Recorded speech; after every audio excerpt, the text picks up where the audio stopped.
चलिए आइए अब कुछ वो वाली प्रॉब्लम्स डिस्कस कर लेते हैं।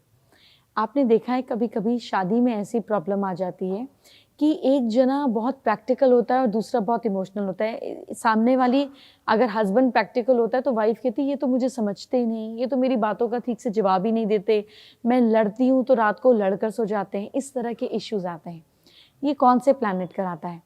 अगर एक पार्टनर का बुध यानी कि मरकरी बुद्धि बहुत स्ट्रांग है और दूसरे का चंद्रमा यानी कि मन बहुत स्ट्रांग है, तो ऐसे हो गया जैसे फर्स्ट फ्लोर और बेसमेंट से आदमी बात कर रहा हो। एक आदमी दिल की बात करेगा, इमोशंस की बात करेगा और दूसरा दिमाग की बात करेगा, तो एक दूसरे से रिलेट ही नहीं कर पाएंगे क्योंकि कॉमन बैकग्राउंड ही नहीं है। एक प्रैक्टिकल और एक इमोशनल, तो कैसे बात बनेगी? ऐसे में इनको रेगुलरली वाइट चीज़ों का दान करना चाहिए दोनों को मिलकर। हो सके तो वेंसडे के दिन गाय को हरी घास खिलानी चाहिए ताकि जो ओवर प्रैक्टिकल है उसकी प्रैक्टिकलिटी थोड़ी कम हो और जो ओवर इमोशनल हो वो थोड़ा सा प्रैक्टिकल बने, ताकि कॉमन ग्राउंड तो बने। अब जब शादी हो ही गई है तो निभाने की हर कोशिश करनी ही चाहिए। इसी तरीके से दूसरी वो वाली प्रॉब्लम आ जाती है जो इमोशंस के रिलेटेड नहीं होती, लेकिन ये जो वो वाली प्रॉब्लम होती है, ये प्रॉब्लम होती है ससुराल की। हस्बैंड वाइफ की आपसी कोई प्रॉब्लम नहीं होती, लेकिन कभी सास को लेके झगड़ा होगा, कभी ननद को लेके झगड़ा होगा, कभी देरानी जेठानी को लेकर झगड़ा होगा। मतलब आप अपने हस्बैंड की साइड वाले लोगों से या हस्बैंड वाइफ के साइड वाले लोगों से ससुराल पक्ष की वजह से झगड़ेगा। इसका मेन कारण जो होता है वो होता है मंगल। मंगल के कारण क्या होता है कि दोनों के बीच में एग्रेशन आता है, एकदम से गुस्सा आता है because of other people around. ऐसे में ट्यूसडे के दिन हलवा बनाएं, दोनों जाकर अपने हाथ से हनुमान जी को भोग लगाएं और गरीबों में बांट दें। ये प्रॉब्लम खत्म होगी। तीसरी प्रॉब्लम जो देखने को मिलती है वो मिलता है स्ट्रॉन्ग वीनस। अगर हस्बैंड का स्ट्रॉन्ग वीनस है, वीनस मतलब कंफर्ट, वीनस मतलब प्लेजर, और ऐसा प्लेजर जिसको आप खर्चते वक्त सोचते नहीं हैं, तो वाइफ कहेगी कि यार ये इतने पैसे उड़ा देते हैं, इरिटेट होती रहेगी।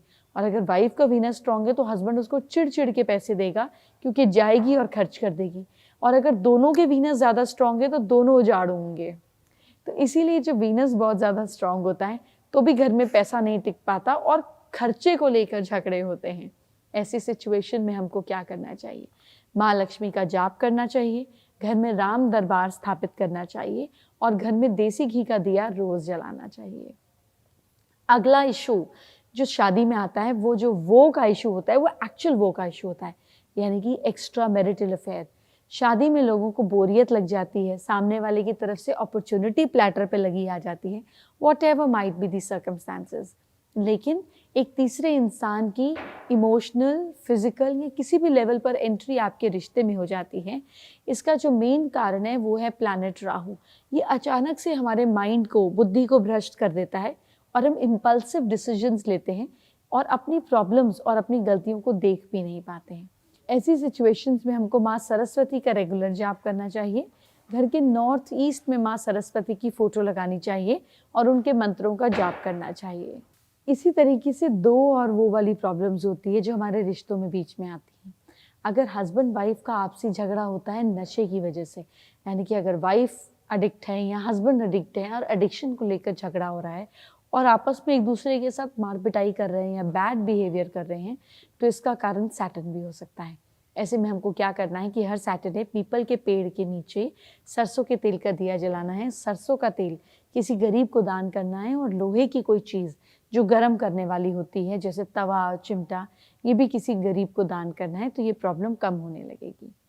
एक और प्रॉब्लम जो मैंने देखा है जो वो की तरह एंटर करती है रिलेशनशिप में, has nothing to do with family members entertaining.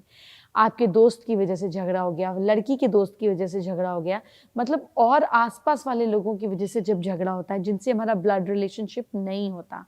इस प्रॉब्लम को दूर करने के लिए पीपल के पत्ते के ऊपर चंदन से सीताराम लिखकर माँ पार्वती के चरणों में अर्पित करें। आप माँ पार्वती या माँ सीता के चरणों में अर्पित करें। इसको आपको हर मंडे के दिन करना है एक पत्ते पर, तो ये प्रॉब्लम सॉल्व होने लगेगी।